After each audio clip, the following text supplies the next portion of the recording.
अस्सलामु अलैकुम दोस्तों आज हम हज़रत अली के अक़वाल पर बात करेंगे। नंबर 1, क़यामत और मौत के आने से पहले पहले अपने अमाल सालिहा कर लो।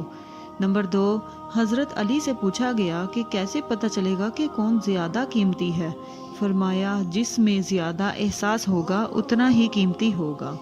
नंबर 3, मुझे जन्नत से ज़्यादा मस्जिद में बैठना पसंद है, क्योंकि जन्नत में मेरा जिस्म होगा जबकि मस्जिद में मेरा रब खुश होगा। नंबर 4, किसी की तबाह हाली पर खुश ना हो, खबर नहीं कल ज़माना भी तुम्हारे साथ यही बर्ताव करे। नंबर 5, सुनी सुनाई बातों पर यकीन ना किया करें, झूठ हमेशा सच से जल्दी फैलता है। नंबर 6, जिंदगी जीने के 2 ही रास्ते हैं, भूल जाओ इन्हें जिन्हें माफ़ नहीं कर सकते, और माफ़ कर दो इन्हें जिन्हें भूल नहीं सकते। Thanks for watching. अल्लाह हाफिज़।